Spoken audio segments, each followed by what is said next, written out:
Alright, details and precision. Details and price. Oh, I was close. It's late. There we go.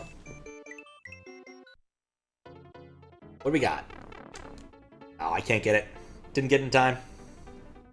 There was no chance of it happening. Mario has to buy a last-minute gift, and he's out of money. The Bumpties offer him one for 64 coins. Alright, that's the kind of level we're talking about here. So we'll go to this one. Purchase found. Remember to take all the coins in the level. Some are in blocks. Now the worry here is multi-blocks, because multi-blocks don't have a fixed number of coins. It's how fast you can hit the... Mistakes remain. It's how fast you can hit the blocks. But we need to have 64 from what I recall. I feel like for any winter contest, I need to like have a bumpty counter. Count the number of levels with bumpties and without. Boink. Doo-doo-doo. Probably won't be any Yoshis or Fire Flowers if I had to make a guess, because that would break the central conceit of the level. You know, that worked out surprisingly well. Got half the coins and about half the level time. We're doing okay. I don't know why I thought I could land that. I always think Bumpties will let you go higher than they do. Oh no. No! Bumpties. I think it would bump away Goomba, you'd think.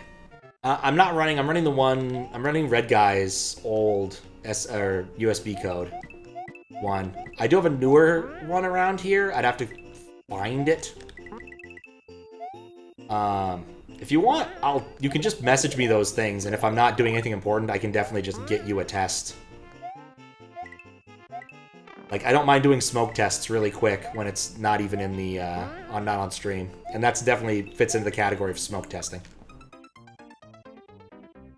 I have the most recent one on a different card, I just need to go fish it out.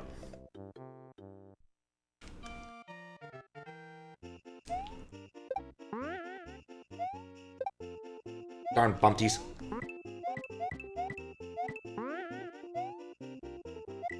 But yeah, the most recent SA1 enabled patch and all that stuff is not currently available in obvious places.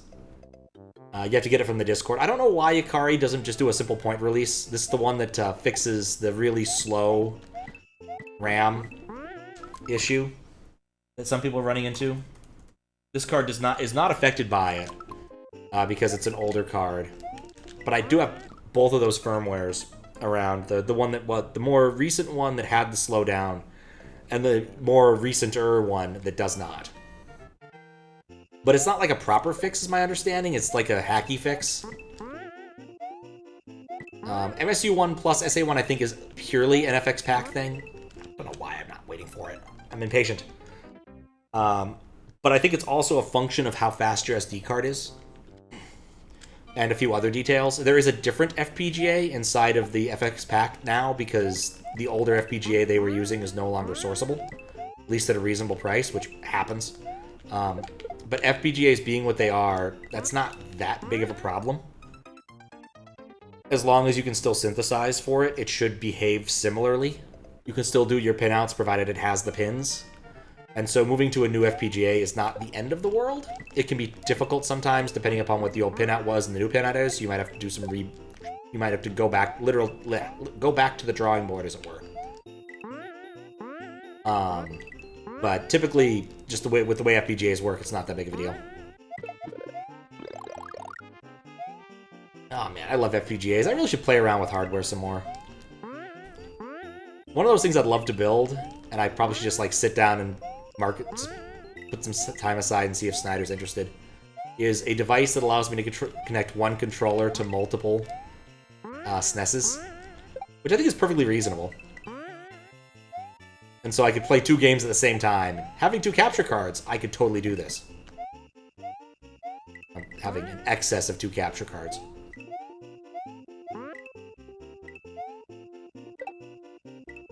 There we go, new territory.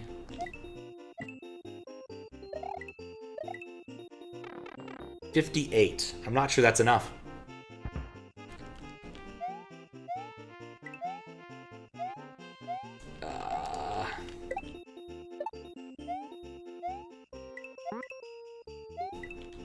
Bump D. Oopa. Alright, we're up to 64.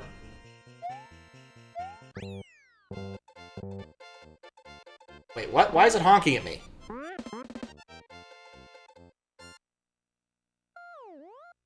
I don't know what happened, but I think I beat the level. It looks like I beat the level. I guess we'll call that victory. What happens if you don't touch... What happens if you touch that thing and don't have 64 coins? Let's just forsake the coins. And see what happens. Because I definitely got them all, and it definitely said 64 at the start.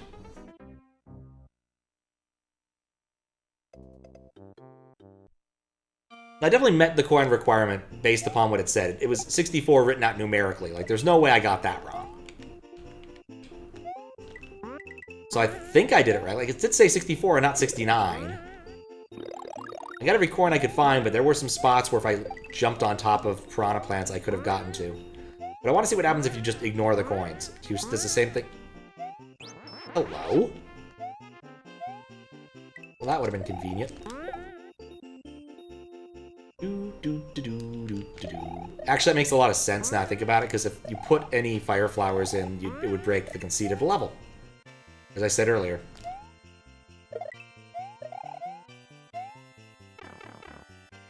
Yeah, the coins reset every time you loop.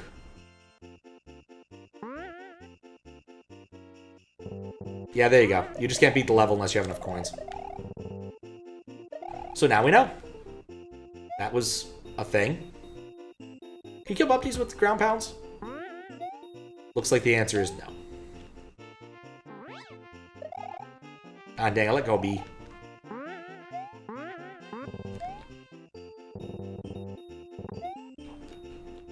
So we could take off of a Bumpty, but I guess not. Nope. Alright, well that was interesting. I'm oddly curious about the level to the right, but I'm gonna assume it's not real. But, yeah. You gotta offer the penguins. Exchange for presents, exactly. Coins in exchange for presents. Yeah, that was cute.